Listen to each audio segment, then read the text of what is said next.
Et Natacha, je le disais, on est très heureux de vous recevoir. Vous êtes à la tête de Marianne. Et Marianne, je voudrais qu'on s'intéresse à un article, à une enquête de ce numéro sur les grandes surfaces. Alors les effectifs fondent, mais les zones commerciales, elles, n'ont eu de cesse d'augmenter, y compris illégalement, souvent grâce à la passivité, voire à la complicité de l'État.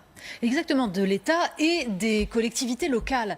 C'est-à-dire que là, on est dans un moment de basculement. Le modèle de la grande distribution qui a régné, en particulier sur la France pendant des années, arrive à bout de souffle, à cause notamment de la concurrence du net, mais aussi parce qu'on a augmenté artificiellement les grandes surfaces, alors que le pouvoir d'achat n'augmente pas. Et bon, ça implique ensuite une guerre des prix qui détruit les producteurs. Bon. Mais c'est surtout qu'on s'aperçoit, et il y a des gens qui enquêtent là-dessus, que systématiquement, l'augmentation de surface s'est faite sans le respect des plans d'occupation des sols, en bidouillant un petit peu, sans que jamais les autorités réellement ne réagissent. C'est-à-dire que le préfet, quand il constate que la loi n'est pas respectée, eh bien tout simplement, il ne peut pas ouvrir d'enquête lui-même et il ne peut pas intervenir tant qu'une enquête n'est pas ouverte. Donc tout le monde est content.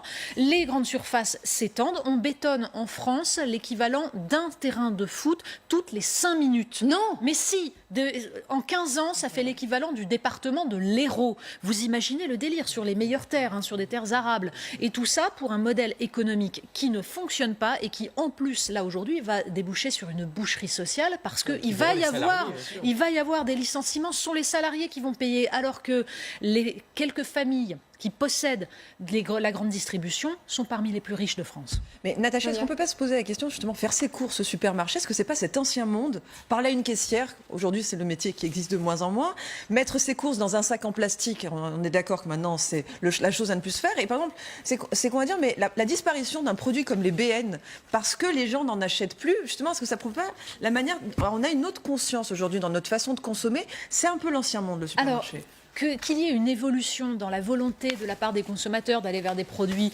de proximité, vers des produits plus respectueux de l'environnement, on ne peut que s'en réjouir. Ça reste, hélas, infime. Beaucoup de gens sont prisonniers de ce modèle qu'a installé la grande distribution, parce que la grande distribution, c'est aussi la baisse de qualité pour faire baisser les prix. Ça a été ça, l'implication de l'extension de la grande distribution partout en France. Sauf que ça atteint ses limites pour des raisons qui sont des raisons financières, encore une fois, parce que les gens ne peuvent toujours pas suivre. Pourquoi? Parce qu'à force d'avoir ruiné les producteurs, à force d'avoir fait venir des marchandises du bout du monde où elles étaient produites dans des conditions ignobles pour proposer moins cher, on a tout simplement fabriqué des chômeurs.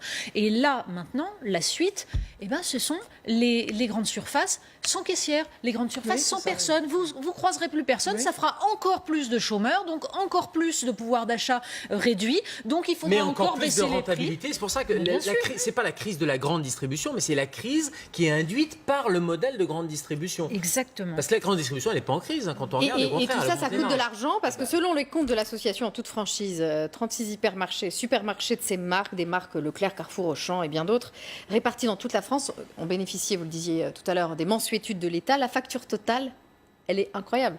418 milliards de manque à gagner dans les caisses. Mais bien sûr, parce que normalement, il aurait fallu que ces grandes surfaces payent des amendes pour avoir enfreint la loi sur les plans d'occupation des sols. Mais on leur a jamais rien réclamé. Donc là, ça dérange personne que des gens ne respectent pas la loi.